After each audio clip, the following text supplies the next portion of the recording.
There's a man named Robert. He's 68, worked hard his entire life, bought a beautiful home in the suburbs back in 1986, raised a family in it, maintained it, renovated the kitchen twice, put in a garden that the neighbors still compliment. By every visible measure, Robert has it figured out. His house is worth 4 times what he paid for it. On paper, Robert is wealthy.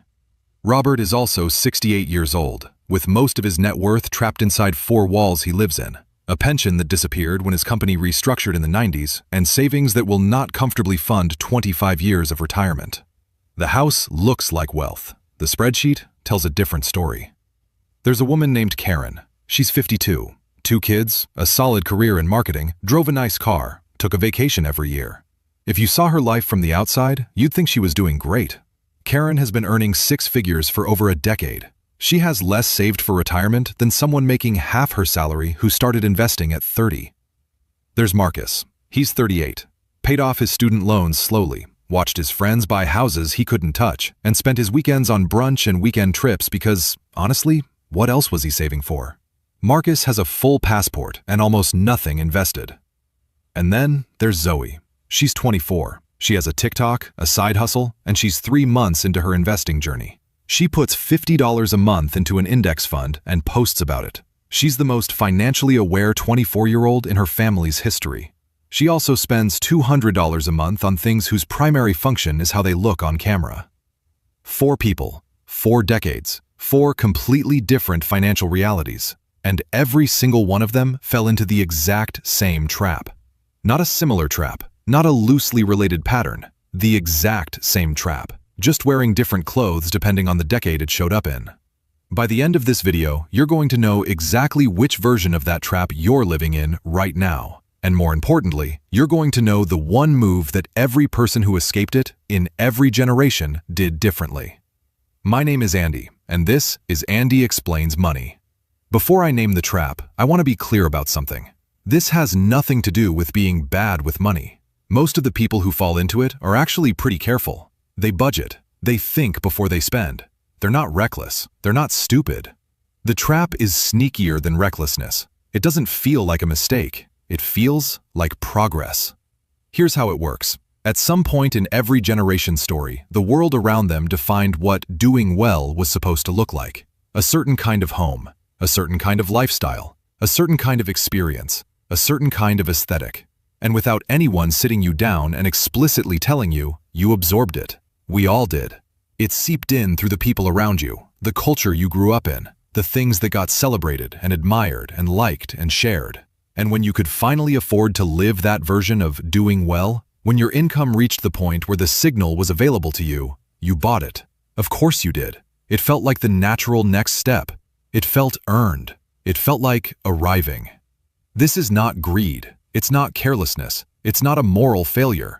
You were following the unwritten rules your generation handed you. Rules nobody questioned because everyone around you was following them too. Rules that felt so natural, so obvious, so clearly correct that questioning them would have felt like questioning whether the sky was blue. And here's the part that makes it genuinely hard to see from the inside. It never feels wrong. It feels responsible. It feels like what you're supposed to be doing at this stage of your life. It feels like progress. The trap is this. Every generation confuses the signal of wealth with the substance of wealth. They spend money performing arrival instead of building it. And they do it so naturally, so unconsciously, that they don't realize there was a choice until the window for that choice has narrowed considerably. Let's go through each generation and listen for the moment the unwritten rules showed up. Because once you see it in someone else's story, you'll start to see it in your own. Robert grew up watching his parents rent. They rented their whole lives. And in the post-war era, for Robert's generation, owning a home was the ultimate signal that you'd made it. It wasn't just shelter. It was stability. It was status. It was the American dream wearing a white picket fence and a freshly mowed lawn. It was proof, visible, physical, undeniable proof that you had arrived. So when Robert got his first decent job and the bank approved him for a mortgage, he took the biggest one he could qualify for. Of course he did. That's what you did. That was the move. Everyone he respected had made the same move. His father-in-law made the same move. The culture was unanimous. Buy the house. Buy the biggest house you can. and everything else will work out. And in the 1980s, it actually made sense on paper. Interest rates were high, yes, but so was inflation. Property was appreciating, and that house was genuinely going to be worth more in 20 years.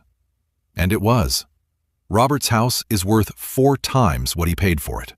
By the metric his generation used to measure success, home equity, Robert crushed it.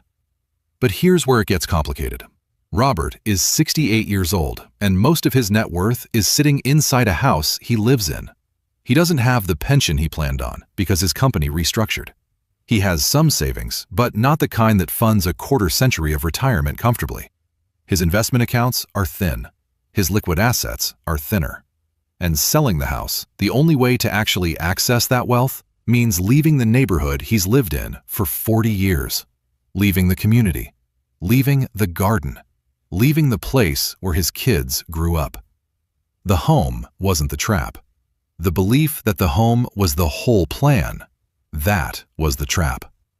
Robert spent decades maintaining the signal of wealth, the house, the garden, the extensions, the upgrades, while underfunding everything else. The retirement accounts, the diversified investments, the liquid savings that would give him options at 68 instead of constraints. The arrival was real. He did buy the house. He did raise the family in it. But the foundation underneath that arrival had gaps. And now, at 68, the gaps are the whole story. Karen's trap was quieter and, in some ways, more insidious because it didn't feel like one big decision. It felt like 100 small, perfectly reasonable ones. Gen X came of age during the rise of the dual-income household. They watched their parents' generation and thought, we'll do better, we'll earn more, we'll have more. And they did earn more. That part worked. Karen's career was genuinely successful. She climbed steadily for 2 decades. She earned promotions. She hit milestones. The income growth was real. But here's what happened alongside the income growth, so quietly that Karen never noticed it was happening. Every time she got a raise, and she got several, her life expanded to match it. Got a promotion at 32, upgraded the car. Hit 6 figures at 38, moved to a bigger house. Kids started school, added the overseas vacation. New title at 42, joined the nicer gym. Each individual decision made total sense. She could afford it. She'd earned it. Nobody looking at any single purchase would call it irresponsible. Because no single purchase was irresponsible. The pattern was. This is called lifestyle creep, and it's the most elegant trap in personal finance because it disguises itself as reward. You worked hard. You earned the raise. You deserve the upgrade. And you do. The problem isn't any individual upgrade. The problem is that when your expenses grow at the same rate as your income, your savings rate stays flat. The gap between what comes in and what goes out, the only gap that builds wealth, stays almost exactly the same, just at a higher number. At 52, Karen looks financially successful, and in some ways, she is. She has home equity, she has assets, but she's also 10 years from retirement, and the math is tighter than it should be for someone who's been earning well for 20 consecutive years. She out-earned her parents by a wide margin.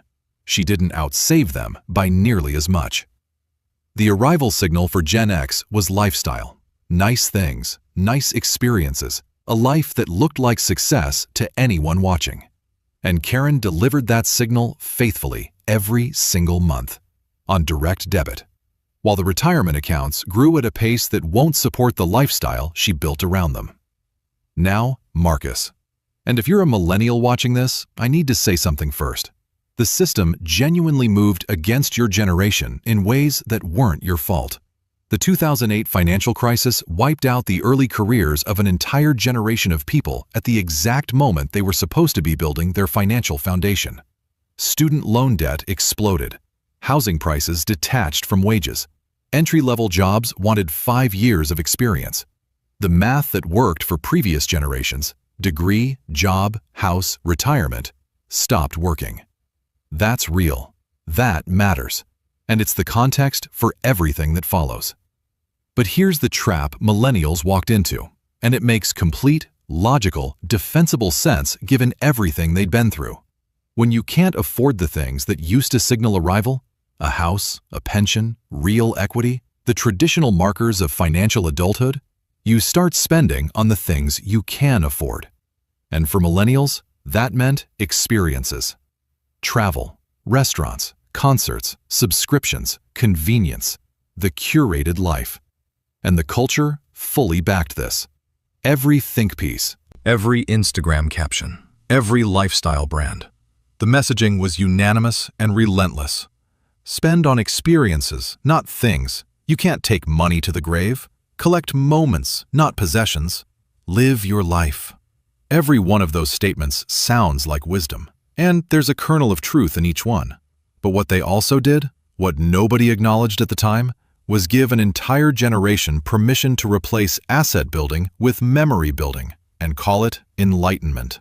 Marcus spent his late 20s and early 30s accumulating memories, beautiful ones, genuinely enriching ones, trips he'll never forget, dinners that became stories, weekends that felt like living. But at 38, he has very little invested. No property, no meaningful retirement savings, and a vague, persistent anxiety about the future that he manages, without fully realizing it, by booking the next trip, by buying the next experience, by staying in motion so the anxiety can't catch up. The trap wasn't spending on experiences. Experiences have genuine value. The trap was using experiences as a substitute for building assets, and having an entire cultural movement tell you that substitution was actually wisdom, that it was the evolved approach, that the older generations had it wrong, and this was the enlightened path. The arrival signal for millennials became the lived life, the full passport, the stories, and it was marketed to them so effectively that many didn't notice it was still just a costume. A different costume than Robert's house or Karen's car, but serving the same function. Looking arrived, not being arrived. And then there's Zoe. And Zoe is genuinely interesting, because Gen Z is arguably the most financially literate generation in history at their age. They grew up watching finance content. They know what an index fund is at 19. They talk about compound interest in casual conversation. They understand concepts that previous generations didn't encounter until their 30s or 40s, if ever. So you'd think they'd have escaped the trap entirely, right? Not quite. Gen Z's version of the trap is the most visible one ever created because it lives online. The arrival signal for Gen Z isn't a house or a lifestyle or a stamp-filled passport. It's an aesthetic. It's the outfit, the tech setup, the apartment that photographs well, the brands that communicate taste and status to an audience of thousands, the carefully curated visual identity that says, "I have arrived," not to your neighbors, not to your coworkers, but to strangers on the internet who will never meet you. And the cruel twist is that Gen Z is doing this while simultaneously investing. Zoe has an investment account. She puts $50 a month in. She's proud of it, and she should be. That's a real start. That's more than Marcus was doing at 24. But she's also spending $200 a month on things whose primary function is how they look on her feed. The ratio between performing wealth and building wealth is 4-to-1. In the wrong direction. The trap for Gen Z isn't ignorance, it's performance. They know the right language, they understand the concepts. But sometimes, and this is the subtle, uncomfortable version of the trap, they use the language of wealth building to perform financial awareness rather than to actually build financial substance. Posting about investing while the actual numbers stay small. Talking about financial freedom while the spending habits quietly contradict it. Having the vocabulary without the math to back it up. Zoe isn't doomed, not even close. She's 24, and she's already further ahead than Marcus was at 24, further ahead than Karen was at 24, possibly further ahead than Robert was at 24. But the trap is there, set and waiting. And it's the same trap it's always been, just wearing a ring light and a carefully chosen background. So, 4 people, 4 decades, 1 trap. The signal of wealth, the house, the lifestyle, the experiences, the aesthetic, consumed resources that should have gone toward the substance of wealth, assets, investments, liquid savings, the things that actually compound, that actually generate returns, that actually create the financial freedom every generation claims to want. Every generation confused performing arrival with achieving arrival. And the performance always cost money. Money that didn't compound. Money that didn't grow.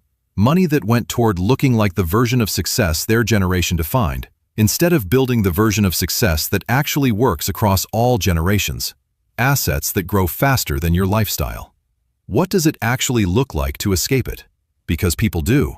Every generation has people who saw the trap and stepped around it. And when you study what they did differently, it's almost always the same thing.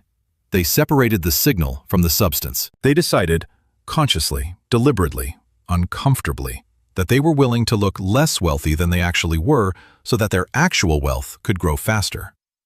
They delayed the costume, they drove the older car, stayed in the smaller house, skipped a few trips, resisted the aesthetic upgrade, and they put the difference somewhere that compounded.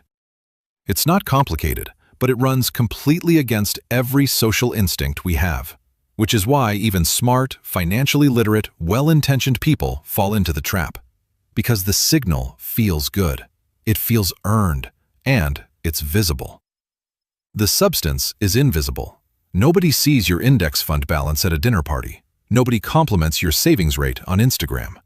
The substance grows in silence, while the signal demands to be displayed.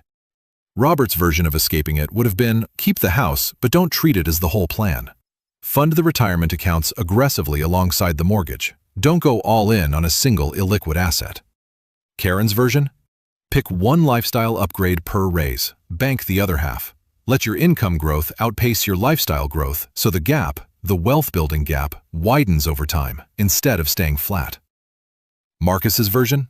One big trip a year instead of 4. Take the difference and put it into an index fund every month. Automate it. Don't think about it. Let the substance build while you still enjoy the signal, just less of it. Zoe's version, and she still has all the time in the world to do this, is to flip the ratio. Make the investing the main event and the aesthetic the side note. Build the actual number faster than she builds the look of the number. Let the performance follow the substance instead of the other way around. The rule, if you want one, is this: assets first, lifestyle second. Every time. Not forever, not until you die, just until the assets are doing enough work on their own that the lifestyle is genuinely paid for by the returns, not by the paycheck. That's the move every generation that got it right figured out. That's the escape route from the trap, in every decade, for every generation, regardless of what version of the signal your culture is selling you. Robert, Karen, Marcus, Zoe. None of them are bad with money. None of them are stupid. None of them are lazy or careless or irresponsible. They all just did what their generation told them arrival looked like. And they prioritized looking arrived over being arrived. The signal changes every decade. The trap doesn't. So here's the question I want to leave you with. Which version of the trap are you in right now? Is it the house that holds all your net worth while your retirement accounts stay thin? Is it the lifestyle that expanded with every raise until the gap between income and expenses is the same as it was 10 years ago, just at a higher number?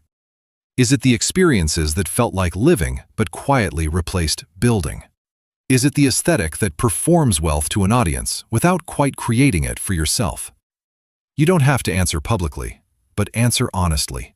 Because the first step out of any trap is being able to name it.